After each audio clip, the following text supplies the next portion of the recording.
कृष्ण से पहले, महाभारत से पहले, कुरुक्षेत्र से पहले।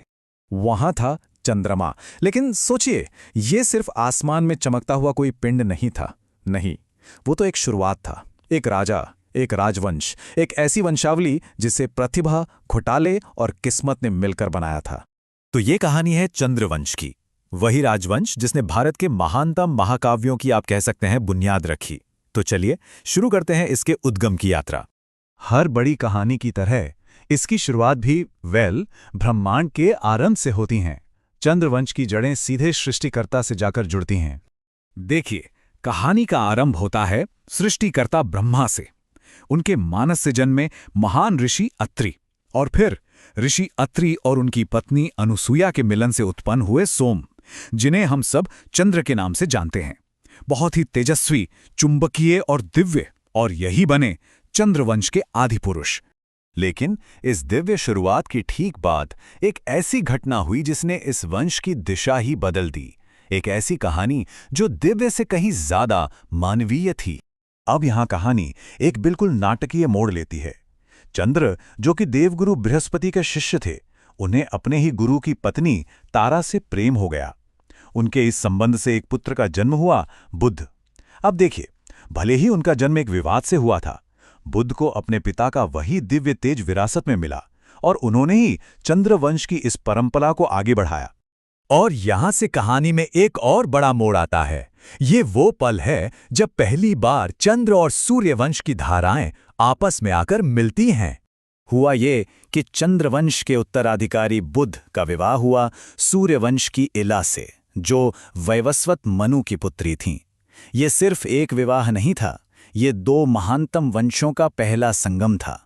एक तरह की ब्रह्मांडीय संधि जिसने आने वाले इतिहास का रुख ही बदल दिया। तो इस संगम से जन्मे पुरुरवा, जो चंद्रवंश के पहले सम्राट बने। उनमें आप कह सकते हैं चंद्रमा की कला भी थी और सूर्य का तेज भी। पुरुरवा ने सिर्फ इस वंश को स्थापित ही नहीं किया, उनकी खुद की कहानी भी प्रेम और दिव्यता से भरी हुई है, जिसने आने वाली पीढ़ियों की दिशा तय की। राजा पुरुरवा को स्वर्ग की अप्सरा उर्वशी से गहरा प्रेम हो गया। उनका प्रेम जितना भावुक था, उतना ही अलौकिक भी। लेकिन ये कुछ शर्तों पर टिका था, और जब वे शर्तें टूटी तो दोनों को एक हृदय विदारक विरह सहना पड़ा। फिर भी उनके मिलन से जन्मे उत्तराधिकारियों ने इस शाही वंश को आगे बढ़ाया।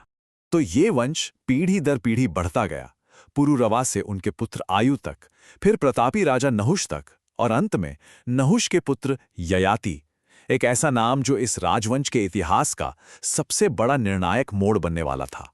राजा ययाति वो बिंदु हैं जहां से चंद्रवंश, आप समझ लीजिए, कई धाराओं में बंट जाता है। एक ऐसा विभाजन जिसकी गूंज हमें महाकाव्यों में सुनाई देती है। तो राजा ययाति की दो रानियां थीं, देवयानी और शर्मिष्ठा। इनसे उन्हें 5 पुत्र हुए।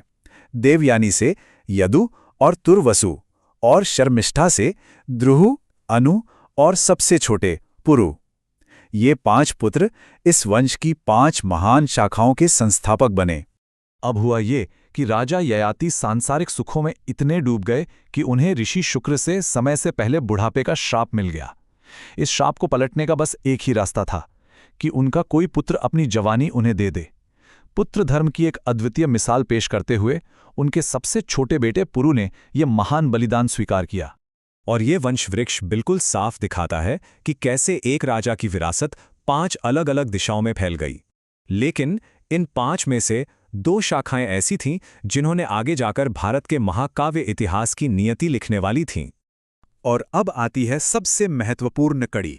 ययाति के सबसे बड़े पुत्र यदु से यदुवंश चला, जिसमें अंततः भगवान श्री कृष्ण ने जन्म लिया। और उनके सबसे छोटे पुत्र पुरु, जिन्होंने अपनी जवानी का त्याग किया था, उन्हीं से पुरु राजवंश का उदय हुआ, जिससे कुरुवंश निकला, और उसी वंश में जन्मे महाभारत के पांडव और कौरव। तो इसका मतलब साफ है, यही राजा ययाति के दरबार में उस महान संघर्ष की नींव रखी गई जिसे दुनिया कुरुक्षेत्र के युद्ध के रूप में जानती है। एक दिव्य उद्गम, एक विवादित आरंभ और एक विभाजित परिवार। लेकिन आखिर ये शाखाएं एक पूरे महाकाव्य युग पर छा जाने के लिए कैसे बढ़ीं? इस वंश ने नियति को कैसे आकार दिया? ये सब जानेंगे हम इसके अगले भाग में।